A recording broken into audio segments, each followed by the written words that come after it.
In the dead of night, whispers aren't just whispers, they are secrets from the shadows. Imagine a quaint village, nestled between the embrace of ancient woods and the whispering winds of the moor. By day, it is a picture of pastoral peace, the kind of place where stories begin with "once upon a time." But as the sun sets, casting long shadows across cobblestone streets, the atmosphere shifts. The villagers, once jovial and bustling about, now hurry home, their steps quickening as the light fades.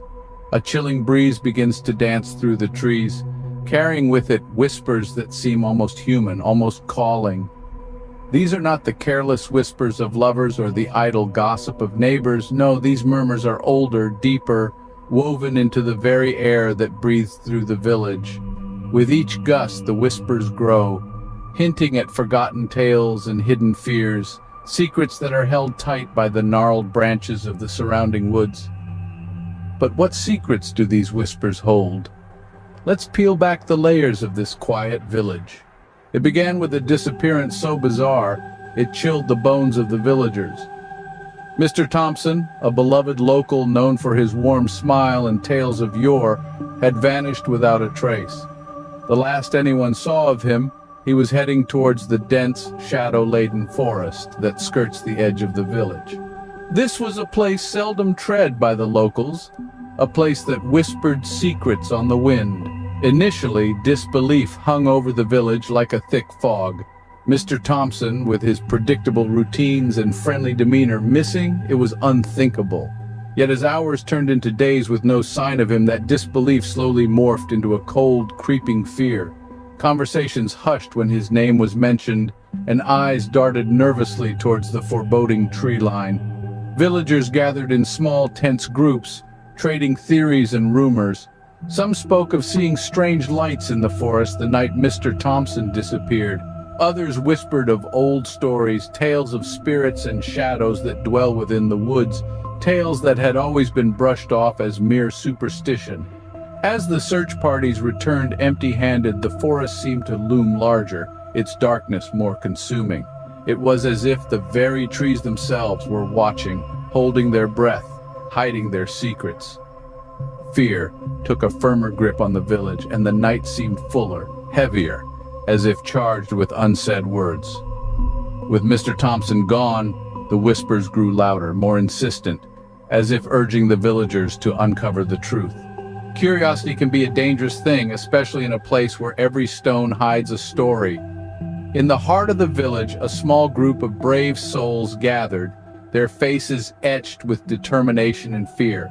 They knew the stories, the whispers of those who ventured too far into the forest and never returned. Yet here they were, ready to uncover the truth. As they stepped into the dense canopy of trees, the light dimmed, and the air grew thick with the musk of damp earth and old secrets. The forest seemed to watch them, its silence a heavy, oppressive cloak. They pushed forward, eyes scanning the underbrush, ears straining against the quiet. One of the villagers, an old man with eyes as sharp as a hawk's, stopped suddenly. He pointed toward the ground where a series of strange footprints lay. They were unlike any animal known to roam these woods. Too large to be a deer, yet not quite the gait of a bear. The group followed the trail, which seemed to weave through the thickest parts of the forest, as if whatever made them wanted to remain unseen. As they delved deeper, the oddities increased. A doll's head, eyes missing, lay nestled against a tree trunk, its porcelain skin stark against the dark soil. A rusted bicycle, entangled in vines, stood as if waiting for its owner to return and ride it home. Each object they discovered felt like a piece of a puzzle too sinister to solve. The air grew colder, the shadows deeper, and a sense of unease began to settle over the group. Whispers between the trees seemed to echo with the laughter and cries of invisible children. The forest held its breath, and so did the villagers. Then they saw it. In a clearing ahead, shrouded by mist, was an old abandoned cabin. Its windows were dark, its door slightly ajar, as if inviting them in, or perhaps warning them to stay away. What they found next was nothing they could have prepared for. Every village has its legends, but some are better left untold. In the heart of a dense forest that skirts the edges of our village, there lies an ancient secret, a legend whispered from one generation to the next. They speak of a shadowy entity known only as the Keeper of Secrets, a spectral guardian that prowls the sacred grounds deep within the woods. The legend goes that this entity is not merely a ghost or a spirit, but something far older, a protector of truths and secrets. It is said that the Keeper has the power to sense those who are burdened with guilt, or who harbor dark secrets. According to the tales, it lures such individuals into the forest, where they are either cleansed of their burdens or forever lost to the shadows.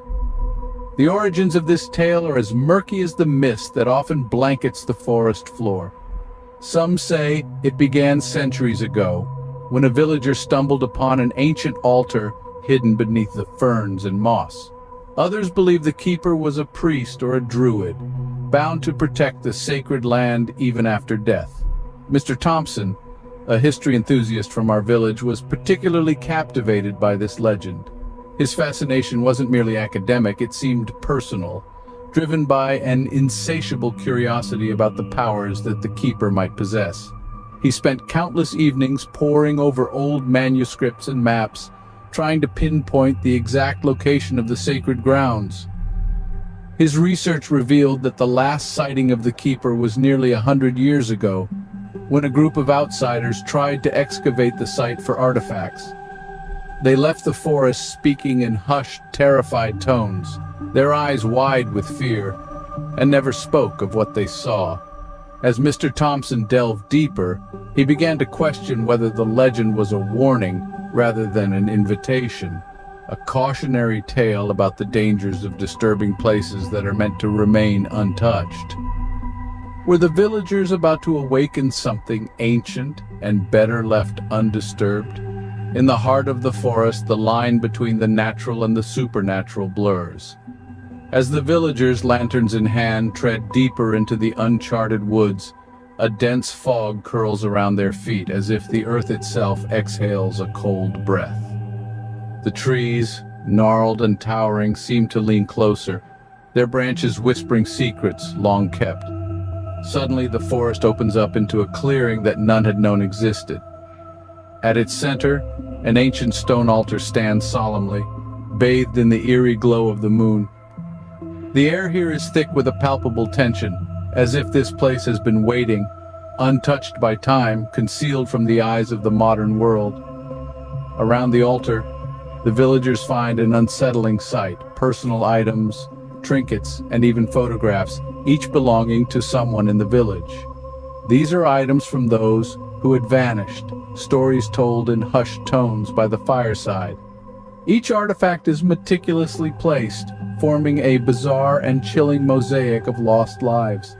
A shudder runs through the crowd as they realize that these are not mere offerings but markers, each item a silent testament to a forgotten pact or a dark tribute. The whispers of the trees grow louder, more insistent, as if urging the onlookers to piece together the grim narrative laid before them. The night air is no longer still.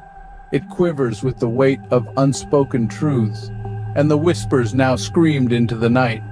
But were these villagers ready to listen? Fear has a way of bringing the truth into the light, no matter how dark it may be. In the quiet village, where whispers once stirred about Mr. Thompson's vanishing, his sudden return sparked a new wave of murmurs. But this Mr. Thompson was not the man they remembered. His eyes, once warm and inviting, now held a guarded, haunted look.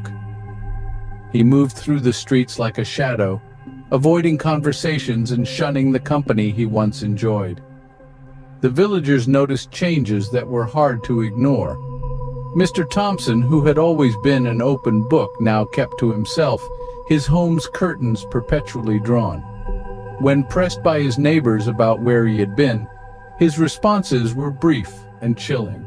"Leave the past alone," he'd say, his voice tinged with a warning. "Some doors are meant to stay closed." As whispers turned to wary silence, one couldn't help but wonder. Had the shadowy protector claimed Mr. Thompson, Or had he struck a dark bargain? Sometimes the most terrifying discoveries are those that lie within ourselves. As we draw closer to the end of our eerie journey, the once whispering shadows of the village have fallen silent. Yet, this newfound silence does not bring peace. Instead, it casts a chilling pall over the once lively streets.